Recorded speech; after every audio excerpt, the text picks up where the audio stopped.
வணக்கம். சில நேரங்கள்ல பாத்தீங்கன்னா, வாழ்க்கையோட பெரிய பெரிய உண்மைகள் எல்லாம் சின்ன சின்ன ரொம்ப சிம்பிளான கதைகளுக்குள்ள தான் ஒளிஞ்சிருக்கும் இல்லையா? இன்னைக்கு நாம அப்படி ஒரு கதைய தான் பார்க்க போறோம். 2 மனசுக்கு நடுவுல இருக்கிற ஒரு அழகான பந்தத்த பத்தின கதை இது.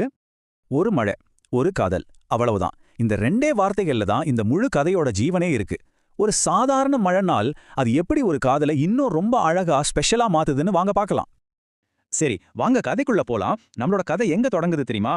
நமக்கு எல்லாருக்குமே ரொம்ப பழக்கமான ஒரு இடத்துல தான். ஒரு மழை பெஞ்சிட்டு இருக்கிற சாயங்கால நேரம், வேலை முடிஞ்சு ஒருத்தர் வீட்டுக்கு திரும்புறார். அவரோட பேரு அர்ஜுன். கல்யாணம் ஆகி 3 மாசம் தான் ஆகுது. அன்னைக்கு வேலை முடிஞ்சு வீட்டுக்கு வர்றப்போ நல்ல மழையில நனைஞ்சிட்டாரு.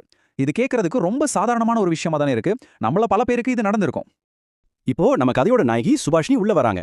இப்போ பாருங்க, இவங்க 2 பேருக்கும் நடுவுல நடக்க போற ஒரு குட்டி கான்வர்சேஷன். அது எப்படி அவங்களோட ஆழமான அன்பு அவ்வளோ அழகா வெளியே கொண்டு வருதுன்னு மட்டும் பாருங்க. மழையில நனைஞ்சு வந்த அர்ஜுனை பார்த்த உடனே சுபாஷினி கையில சூடா ஒரு கப் காஃபியோட வராங்க.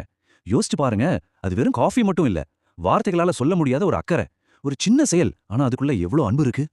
அந்த காஃபியை கொடுக்கும்போதே ஒரு சின்ன செல்ல கோவத்தோட கேட்கறாங்க. எப்ப பாரு வேலை வேலைன்னுட்டு என்னைய மறந்துடாதீங்க அப்படின்னு. இது ஒரு கம்ப்ளைண்ட் கிடையாது இல்லையா? இது அன்புல வர ஒரு உரிமை.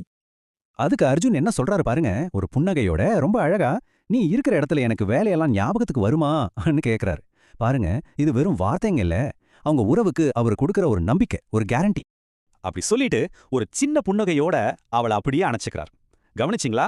ஒரு குட்டி உரையாடல் ஒரு அர்த்தமுள்ள அணைப்புல எவ்வளவு அழகா ஒரு முழுமை அடைஞ்சிருக்கு. ஆனா கதை இதோட முடியல.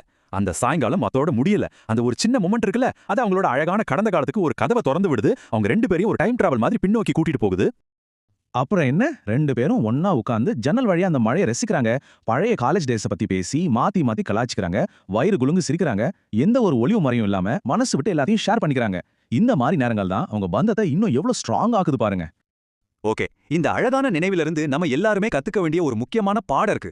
சொல்லப்போனா இது ஒரு யூனிவர்சல் லெசன். அது என்னன்னு பார்க்கலாமா? நீங்களே யோசிச்சு பாருங்க. ரொம்ப சாதாரணமா ஒரு மழை நாளா ஆரம்பிச்ச அந்த ஈவினிங் இப்ப அர்ஜுன் சுபாஷினி வாழ்க்கையில ஒரு பொக்கிஷம் மாதிரி மறக்க முடியாத ஒரு நினைவா மாறிடுச்சு. சோ இந்த கதையோட சாராம்சம் என்னன்னா, காதலை வளர்க்கறதுங்கிறது பெரிய பெரிய கிஃப்ட்ஸ்லயோ இல்ல ஆடம்பரமான விஷயங்கள்லயும் இல்ல. அது எங்க இருக்குன்னா, ஒருத்தருக்காக ஒருத்தர் ஸ்பெஷலா டைம் ஒதுக்கி அந்த சின்ன சின்ன அமைதியான தருணங்கள்ல முழுசா அவங்க கூடவே இருக்கிறதுல தான் இருக்கு. அந்த குவாலிட்டி டைம்ல தான் இருக்கு. சரி, இப்போ நான் உங்ககிட்ட ஒரு கேள்வி கேட்கறேன். உங்க வாழ்க்கையில இந்த மாதிரி ஒரு ரொம்ப சாதாரணமான நாள், ஆனா ஒரு மறக்கவே முடியாத ரொம்ப அழகான ஒரு நினைவா மாறின ஒரு தருணம் இருக்கா? அது எதுன்னு ஒரு நிமிஷம் யோசிச்சு பாருங்களேன்.